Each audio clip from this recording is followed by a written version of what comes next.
Hello and welcome to Virtual Concert Hall's live music channel. My name is Chris Au and I'll be your host for today's show. Today, it's going to be a really exciting show as I am interviewing Aurelia Faidley-Solars, a 14-year-old cellist extraordinaire who knows quite a thing or two about premiering new music, visual arts, geckos, and performing around the world.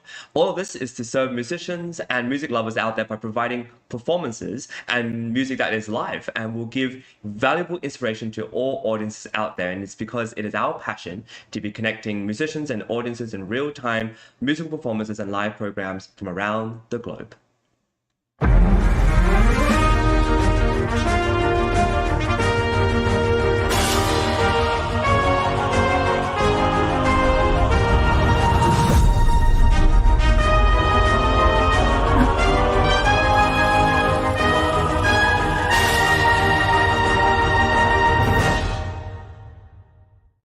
Hello and welcome to Virtual Concert Hall's live music channel. My name is Chris Au. This is going to be a really exciting show as I'm going to be interviewing Aurelia Faidley-Solars, who's a 14-year-old cellist, who's a visual arts lover, and so much more. There's a very interesting show. We're going to be asking her about her upcoming performances, about everything she's done so far, and just all the things that she's interested in, and she's such a bright, wonderful personality. I'm sure you're going to love her. This season at Virtual Concert Halls, we've already had such an amazing array of shows. We are coming to the close of the 2023-2024 season, but we have so much still for next year. We are growing. This is our fourth season, but our fifth season is going to be even more exciting. But before we head on to our fifth season, let's take a look at what we've done this season and what there is left within this season.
So, as you can see, our season has been really exciting so far. We've still got some upcoming dates I'll tell you about in a little while, but this season has been just really extraordinary, and my guest that's coming up has been a part of this season, performing in Carnegie Hall on April 4th, just a month ago. Coming up, we also have more Carnegie Hall and co-orchestra audition opportunities on May 17th to 21st, as well as June 14th to 17th. May 10th as our upcoming deadline for performances with co-orchestra as well as Carnegie Hall, and there are many more opportunities that are coming up. This is really exciting, and you know what? The amazing thing about this season is that we're just getting started. And leading up to these season performances, we will be interviewing guest artists, musicians, judges, music promoters, as well as other parts of our incredible organization. And this is in order to provide value. We want to give you a holistic view of not only performances and live music, but also the process behind it, the people behind it, the organizations behind it, and what makes up our music industry. Our music industry isn't just performers, but there are so many people, including educators, publishers, media managers, artist managers, and many others who are sharing their insights on the show to help musicians and help everyone navigate this sometimes confusing world of music, but also to be inspired, just as we are going to be inspired today by Aurelia. Aurelia is a fantastic 14-year-old American cellist who has garnered international attention as a young concert artist. She currently studies at the Juilliard School of Music and is a recipient of the Jacobs Scholarship of Music. She is also a 2023 to 2024 From the Top Fellow and is featured on show 441. If you want to see a lot more of her interviews and other music, please check her out on From the Top because she has amazing things there as well. She made her orchestra debut with the Amati Orchestra in Lausanne, Switzerland, receiving 9 curtain calls for a performance of Haydn's Cello Concerto in C major, which unfortunately she's not performing for us today, but we will hear some amazing Bach. She also performed with the New Hampshire Philharmonic, the Fox Valley Symphony in Chicago, just to name a few. Already a champion of new music, Aurelia gave the world premiere of Canzoni Burlesche, a piece for cello and piano by Italian composer Alessandro Spazzoli in April 2024, which we will talk about. Very exciting. She is a prize winner in numerous competitions, including the Fox Valley Concerto competition in Chicago, the Amber Symphony Concerto competition in Philadelphia. Just to name a few, she has incredible accolades that you can check in her full bio on her website, which we'll also include in the show. She is the youngest prize winner in history of the Ronald Sachs International Competition, as well as the 3-time New Eastern Regional winner for the Music Teachers National Association. She was also awarded the prestigious Aaron Roseanne Memorial Prize and is the 2023 Mendes Scholarship recipient. Really, really incredible. Currently, she studies with Fred Sherry. Her major pedagogical influences include Diego Garcia, her very first teacher, and Hans Jochen Jensen, her long-time teacher and mentor. This is just to name a few. She's also played for incredible cellists around the world. She has attended Morningside Music Bridge, Encore Music Institute, the Meadowmount School of Music, and in 2024, music at Menlo. This fall of 2024, she will enter 11th grade, the profession's children's school at the age of 14. Aurelia excels in foreign language, math, and sciences. In 2023, Aurelia became a Congressional Award winner of Visual Arts, which we'll see a little bit of in the show. And she owns a 2-year-old crested gecko named Autumn. Aurelia, welcome to the show. It's such a pleasure to have you. Before we start with your performance, we will actually talk to you for a little bit. Thank you for coming on the show. No problem. It's my pleasure. Where are you right now? Where are you coming to us from? I'm in New York City, in Manhattan. Have you always lived in New York? No, until I was about 10, I lived in New Jersey. Okay, so just across the river a little bit. Yes. How do you like living in New York? Is it inspiring for you? Is it stimulating? What is it like to live in New York with all these museums? And as a visual artist, it must be so cool to see all the exhibits. I love the city, and I love museums as well. So I consider myself a city girl. Wonderful. And what does that mean for you? Do you like going around walking the city? Do you take all the subway, bus? You just know the city really well? Yeah, I love going to Central Park. It's right across the street from my apartment. That's amazing. And what do you like at Central Park? Do you bike around it? Do you just walk around it? What's your favorite part of Central Park? I play tennis, and I love to run in Central Park. So I will run to my favorite swing set, and I'll go out there. Do you do like what's your route? So you start off maybe on the side. Do you go all around the park when you run, or do you have a special route? To the Natural History Museum and back. Love it. That's amazing. I was just actually in New York a few days ago, so I have that really clear in my mind. Do you have a favorite museum in New York? Probably the Met. I mean, living in New York, I can imagine you actually having the time to see all of it because as a tourist, even one day at the Met is not enough to see everything. Yeah. Right? There's so much to see. Yeah, there is. And do you like the Museum of Modern Art as well? Yes, of course. So let's you're preparing some things for us to listen to today. What are you playing for us? I'm gonna be playing Suite 3, Bach and Suite 3 Bach, and I'm gonna be playing Bourrée and Courant. Okay, which one first? Courant first or Bourrée first? Bourrée and then Courant. Okay, got it. Okay, well, let's hear it. Okay, cool.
Bravo! That was amazing.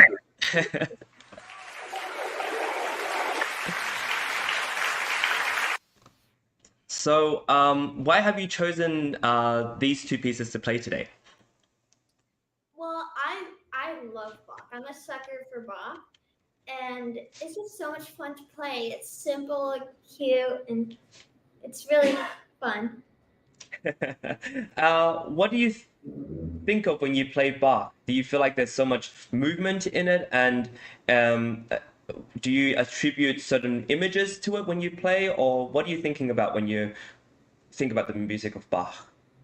Well, the courant, it's like a run. It is. Courant means running, so it's faster and more lively and paced faster as well. And for Beret, I like to think more stately and more royal. Yeah. Yeah, I noticed that well, the beret has two sections, right? There's like sort of A, B, A, and I noticed in the B section it's in minor, and I thought you played that really beautifully. What are you thinking in terms of contrast? What's different between each section? I think that when it becomes minor, I like to think that it's more icy and Mm. colder, and I make it softer and I do a complete different tone than the rest of it to make it contrast. Yeah, I heard that. I thought that in the B section, it was more, yes, understated and yet very, no, I wouldn't say sad, just it just felt a little more melancholic and maybe colder. Wow. Yeah. And you play, I'm guessing you play the whole suite. Yes, I am playing them both. Yeah, have you performed it recently somewhere? Like the whole suite? Yes. I played the whole suite at my Juilliard recital. Oh, fantastic. Okay. Wow. So speaking of Juilliard, how long have you been at Juilliard and how have you liked it? This is my second year, Mhm. and next year will be my third year. And it's a really cool experience to go every day. I've learned a lot of stuff that I wouldn't have known before, Yeah. especially music theory stuff. And I love chamber. So, Mhm. like, chamber is one of my favorite things. Like, when I'm older, I want to be a soloist and a chamber musician because it's one of my big passions. Like, I really love chamber music. Do you have a preference between, string quartet or do you want, are you happy as well playing with, piano ensembles? I've What have been you? I've been in a piano trio for a while. Okay. I've played like Ravel piano trio, Beethoven, like in a piano trio because and then but another camp I'm going to really soon. I'm going to be playing Smetana piano trio, and then I'm going to play Cool. piano quintet and other stuff. Death and the Maidens, Schubert, Hmm. like that. Yeah, and What do you what do you like about playing chamber music? Is it the fact that you get to just interact as part of a group? What do you like about it? well, it's just that like the sound that you can make with your friends because those are the people that you really have fun with and making beautiful music with them is a really special experience. Mm. And what do you like about performing chamber music? Do you feel like it's just very exciting that you get to share a sound together? And yeah, what do you like about performing it? It's very special to me and natural as well. So is performing has always been natural for me. Yeah, I can see that in like the way that would you describe yourself as sort of a extroverted person who likes to sort of share art with other people and just sort of bring in energy to others? Yes, I would say I'm more extroverted. Hmm. But I took the 16 personalities test and it said Okay. that I'm INTPT. So Also, you're still a little bit more of the introverted side. technically, I mean, I love being with my friends and out in the public and Mm. talking to other people, but at the same time, I love having my me time. I love that. I think that's what makes musicians so wonderful. You do have to have the me time in the practice room or at home, but then you also get this amazing chance to play with others. Yeah. Yeah. So I want to talk little bit about your world premiere, which is really exciting. So this piece is called Canzoni Burlesche. Can you pronounce it for me? Because I have no idea. Well, that you basically said it. I can't pronounce it any better than you. Um, I premiered this piece and it was so much fun to play. I premiered it at Juilliard recital as well. And learning it was really fun, and I got to interview the composer as well. Yeah. Oh, really? That's really cool. So is the composer Italian American or purely Italian, and you had to go to Italy to meet him, or what was it like? He's purely Italian, so we had a translator. Um, That's so cool. yeah, it was really cool. He tried to speak some English, but he had some trouble. Yeah, and your Spanish may not be understood as well for his. Or no, maybe you could do a sort of a quasi Spanish Italian kind of conversation. Well, I'm almost fluent in Spanish. Okay, there you go, exactly, right? So you can, if you could understand a bit of the Spanish words, then, that might work out. What was it like to play? Did you commission this piece? How did it come about? No, my teacher, Fred is friends with Spazzoli, and so Fred gave it to me to learn and premiere And where did you premiere it? at my Juilliard recital. Oh, that's very cool. So now I'm just trying to piece together your program. So, so you played the Bach's Cello Suite, you played this piece, Canzoni Burlesche, and what else did you play for your Juilliard recital? Played Rococo Variations and Poema What's that? Poema? by Marlos Nobre, Mm. and he's also a modern day composer. And but it's not a premiere, but it's still this sort of a newer piece of music. I played it on From the Top. Oh, very nice. Okay. So you're playing music from all different times. What is it like for you? Do you feel like it's just it doesn't matter, it's all music, or do you feel like different eras have different things to say? I know you play the Brahms cello sonata in E minor, you play Haydn, you play a bit of everything. What does it feel like to play different composers in different times? Do you feel like it's something special, something different, or is it all music for you? It's all really special, but I prefer like olden timey music, Okay. like Bach and Tchaikovsky and Hmm. Beethoven and all that good stuff. And I love Ravel as well. And you know, those are some of my favorite composers. Yeah, why do you think you like that music more? Do you feel like it just hits to your heart more? Why do you think you like that music more? It's just more enjoyable for me. But I mean, I love all music. Like I love all music. We get it. No, she loves everything, but you still have I guess a kinship to that sort of. Do you think you because you played it more, like you've played more Bach and More closer to home and more comfortable for me to play because since my mom's a violin teacher, I've been always hearing music like 24 hours a day. No, I'm just kidding, like 12 hours a day, but not 24, but pretty close to 24. pretty close. And that's actually why I chose a cello because I started on violin, but I hated the violin so much. No offense to any violinists, at least but but so I always wanted to play the cello. It was my Mm. choice to play the cello. And so I would hold the violin between my legs and I would say, I want to play the cello. And so for Christmas one year when I was like 5, my mom gave me a cello and I, started from there. And the rest is history. Do you still play a bit of violin or no? It's just all cello? That was way back in the day. I can Oh, attempt to play some Twinkle Twinkle on the piano, but it's not going to be good. it's all right. What is it about the cello now that you've come to become really good friends with the cello? What do you enjoy about the sound and its versatility? What do you like about the cello? The cello has such a deep and beautiful sound, and it has such variety of sound that it can make. And it's just such a beautiful instrument. And it's like top tier for me. Like it goes cello, piano, and then everything else. Thank you. That means a lot to me that you put piano second. I have a question for you. What does your week look like as a visual artist, as a cellist, as going to Juilliard School, going to, you have to take classes too for everything. What does your week generally look like? And when do you find time to go for a run or to go to a museum or go hit up a nice pizza joint? I don't like pizza. You don't? Oh no. Okay. Sorry. Okay, bagels. Correction, bagels. I don't like pizza. Oh my Oh, God. yeah. No, I just have a lot of allergies, so I'm very picky. But anyway, Oh, okay, okay, gotcha. Okay, go on. I actually have 16 allergies, but that's a side note.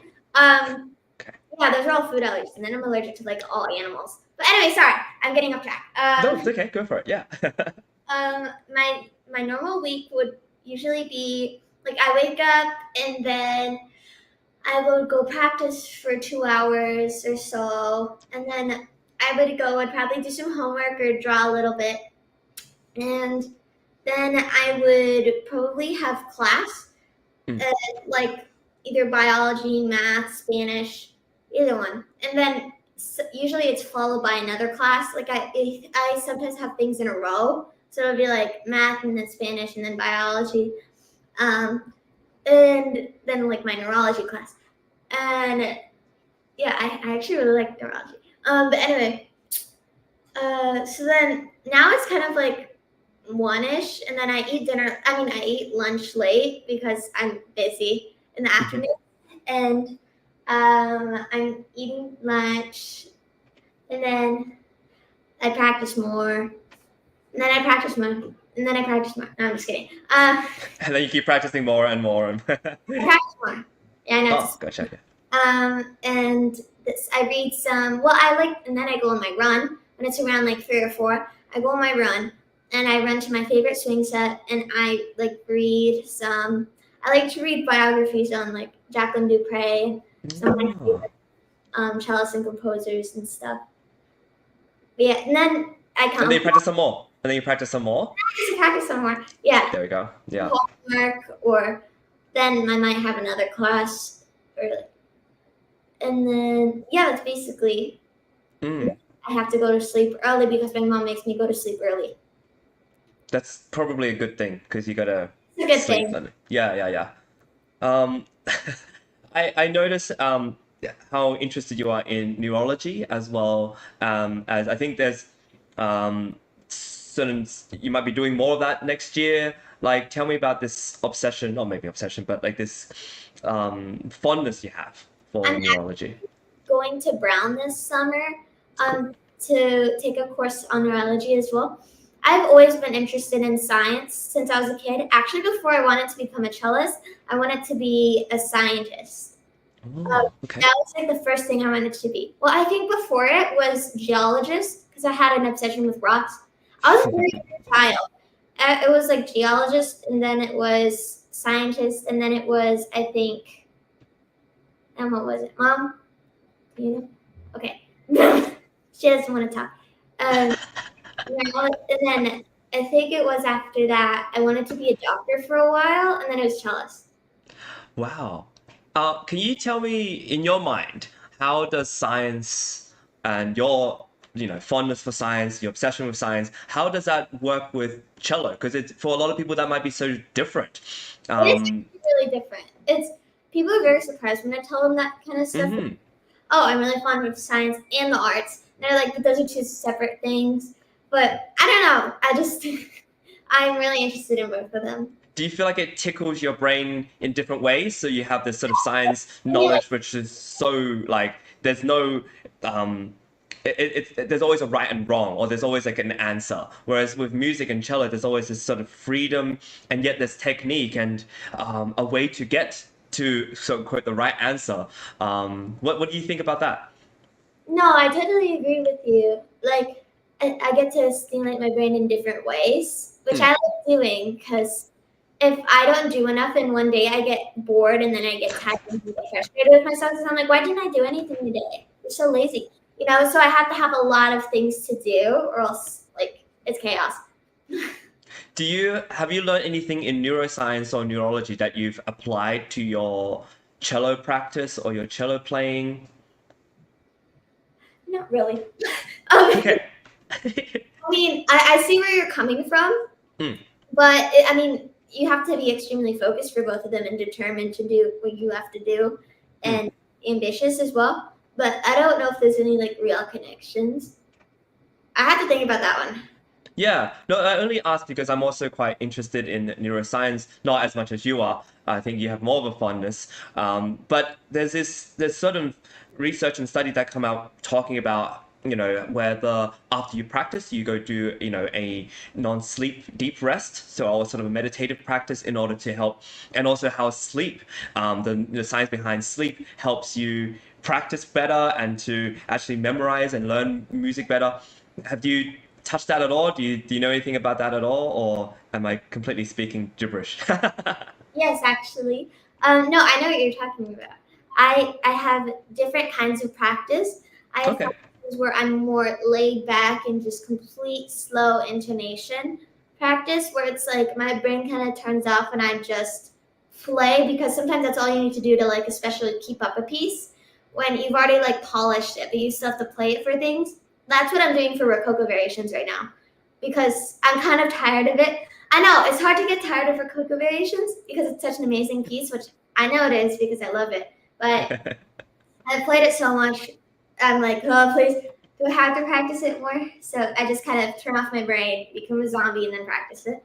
But then there's the other practices where I have to be super focused and go over all my notes. And then there's other practices where I listen to my pieces because I learn things by ear a lot. And because I have really good ears. And I like to study my music with my music. Like I have my music in front of me and then I listen to it. Do you listen to your own recordings to kind of I listen to different artists. I listen to other people's interpretations of the piece, and if I like something, I'll like put it into my piece. But I don't like to completely copy what somebody's doing. You know what I mean? Because then I'm not my own person. Like I'm not my own player. This might be a little bit of a nerdy question, but I know you really like Jacqueline Dupre. Have you? I don't want to use the word copy, but what have you really loved about her playing that you incorporate into yours, or this is your sound? Do you have any thoughts on that? I love her Dvorak and her Elgar, and I just love how she plays those. So I do take some things, like even subconsciously. I think that's the right word. And just add them into my playing. Thinking about it. Because her raw playing, like it's just so pure. Yeah. And that's such a strange word, right? Pure. Like how does that translate to anybody who's not in music? I totally understand what you're talking about. But what do you think is the attributes that make her sound or her playing so pure? And how do you feel like you connect with that? Because actually people always called her Smiley because all of her music came from the heart and she enjoyed it and she had so much passion for it. Because if you're a performer and you look like this and you and you played amazing, that's not a performance, because being a cellist means that you have to perform for people and that it's like, you know what I mean? Yeah. So she was somebody who really showed on her face, on her heart, and she just gave it all on stage. Yeah, exactly. And she really put her whole heart on the table and put all of her emotions into the playing, which I love to do when I play as well, because I feel like it's very important to do, and it just kind of happens when I play. But what I love about her playing is it's not just on her face; it just really comes out of her sound. Yes. Yeah, so it's you feel like you can watch her, but you can also just listen to her, and you still got that raw power. Yeah, the grit in her sound as well. I really love. Are there any other cellists you really admire? I love Yo-Yo Ma. I mean, I know it's a classic, but I love him. And I also love Misha Maisky. And, well, obviously Jacqueline Dupre. And I also love Brandon Cho. I love Brandon Cho, yes. I know. I met him recently and I heard him play, and he has a way of being so connected with the instrument, which I really love. He's amazing. And Z Fong. Of course. Yeah, and I think those are my top, like, how many was that, 5? That's pretty good. So tell me about, you have some performances coming up in London, Hamburg, with the London Young Players Consortium, London Concert Sinfonia, State Orchestra of Hamburg. Really exciting. Have you been to London and Hamburg before? And what you have? Sorry? I've been to London before. Not Hamburg. But not, okay. And what are you going to play there? Rococo Variations. Oh, that's why you have to keep it up, right? You have to, I see. Juries on the 18th, so pray for me for that. Okay. So you've got juries, and then you're going to London and Hamburg. Yeah, I have to play stupid Popper 38 for my jury. It's so painful. Like, I know it's very important to play, but like when we asked Hans to give me a popper, Mr. Jensen to give me a popper to play, he was like 38, and then we listened to it and we were like 38. It's like torture. Anyway. So for people who may not be a cellist, what's popper? And why is it so hard? Why is it so essential? Is it asked in different auditions? What's Popper?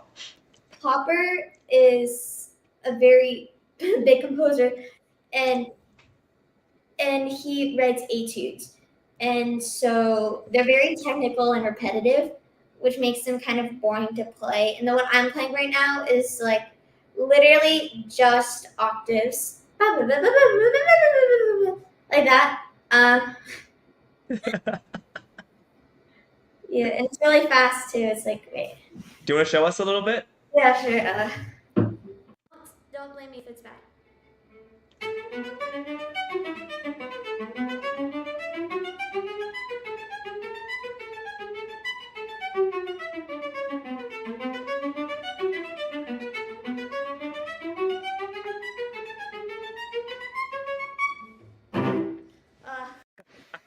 That's amazing. But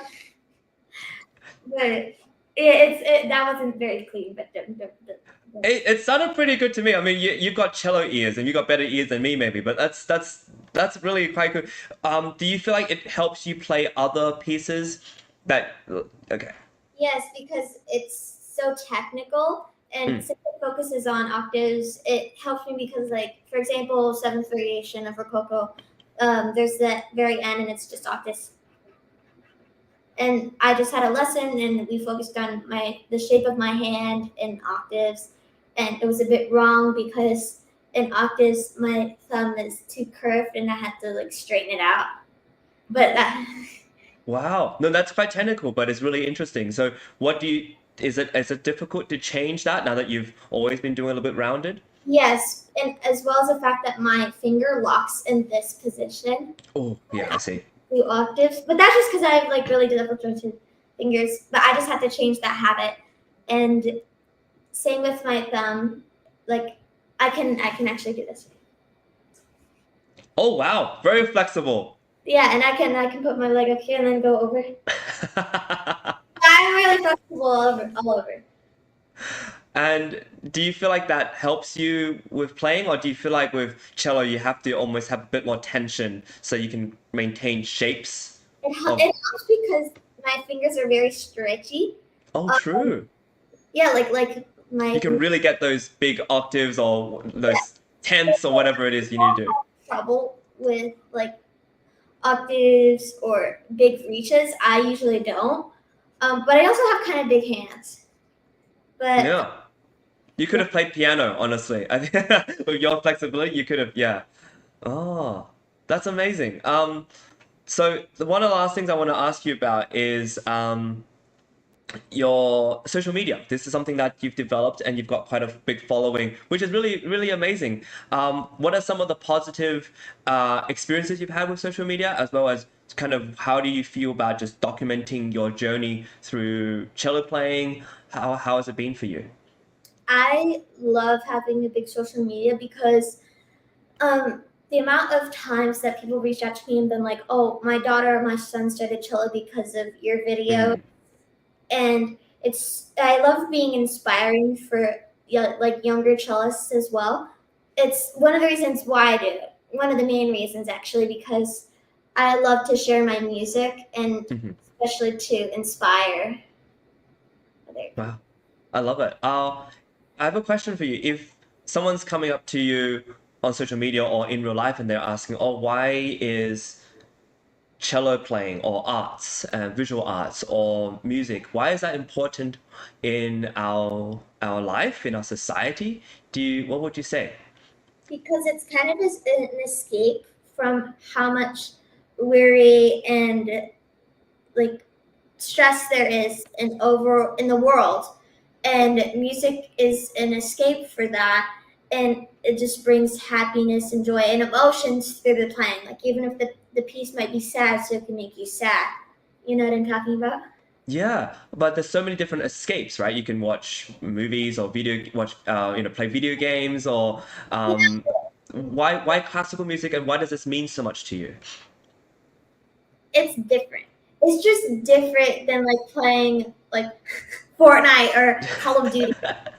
Sure. It comes from the heart. Play like Roblox is not something that you're passionate about. Maybe it is, and I don't know, but to be honest, that it just seems that classical music is way more important. Yeah. And when you play classical music, just to, to tell other people, what are you trying to say? What are you trying to show the audience when you play or perform? I'm trying to, as well as I said before, inspire. And I always loved performing, but I'm trying to make the audience feel what I'm trying to portray with my playing. And I just love performing, and I want to see that the people love that. I want to make the people see that I love performing. And that should, I like that. Yeah. it's connecting. I love that because what happens, it's a similar thing when you watch an athlete and they're having so much fun playing basketball or whatever it is, or soccer, and you see that there's a joy in what they're doing. It is hard work. It is a lot of maybe failures, certain things that don't work out, but to see you perform and it's so joyful for you and for you to just have so much fun doing it, I think it's very inspiring for others, and it provides them as an escape, but not in a mindless escape, but in a very connected sort of escape that connects to their heart and their mind, and they just feel like a different person. Yes, I totally. Well, thank you so much for your time. I really have loved chatting with you. You performed in Carnegie Hall recently on April 4th as part of our season. How was that? How did it go? I just love playing with all orchestras because it's always such a fun opportunity for me. So it was amazing. Have you played in Carnegie Hall before, or was this your first time? Yes, many times. Oh, of course, New Yorker. Yeah, they've given you a key, haven't they? You can come in anytime. Just play for us, right? Yeah, I don't even have to ask where the theater is. I can just be like, okay, I'm gonna take the B elevator. Exactly. Security knows me. It'll be fine, right? Yeah. Amazing. Well, thank you so much for your time, Aurelia. Thank you for performing for us, not just the bark, but little snippets of the popper, which was really cool for me. And we'll hope to have you back on our show as well as our season soon. I'm going to pivot now to talk about the rest of our season, and we'll invite you back to say goodbye. Everybody, it's been such a pleasure to have you this season and this interview. We have some upcoming deadlines I hope that you will sign up for. Carnegie Hall, as well as core orchestra auditions on May 17th to 21st, as well as June 14th to 17th. The deadlines are coming up, and you can check our websites at virtualconcerthalls.com, progressivemusicians.com, soundespressivocompetition.com for more information on all of these things, as well as upcoming events. We have so many collaborations we've started, and this is just the beginning of what we have to do and what we want to do in the future. We have a Beethoven show every Thursday and Sunday that is live. What we do is we take an incredible documentary by Lawrence Rapchak, that's narrated by Lawrence Rapchak and produced by Virtual Concert Halls, as well as New Media Productions.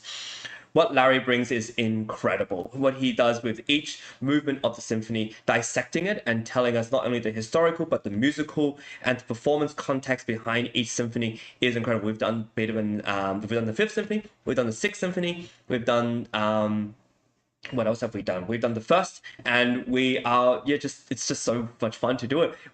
This show is hosted by Dr. Anna Ospenskaya and myself, and we talk about and we comment on these various aspects of the music that Larry brings to us. So please tune into those every Thursday and Sunday. I want to give a big hand to our collaborators, our partners, people who have been a really big part of our season. These people have been really incredible, and they continue to be a part of it. The Colburn School, for example, has been with us since our first year at Classical Academy as well, and we're expanding, we're growing, but all these people you see on the screen have been a really big part of not only our season, but also supporting opportunities for amazing musicians like Aurelia.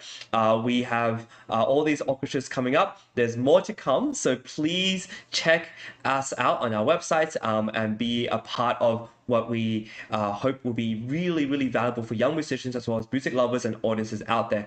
Last but not least, I definitely want to thank our team. Our team has been integral in not only tech checking everybody, making sure everything sounds great on our auditions, but also to manage the back end of things, from making sure performers arrive on time and have a time to do a dress rehearsal, from time to make sure everything works out for the performance. This is a really big part of what we do.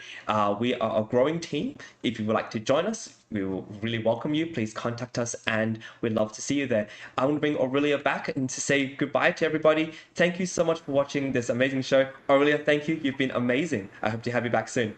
Thank you for having me. My pleasure. Okay, well, thank you everybody. See you all next time. Bye.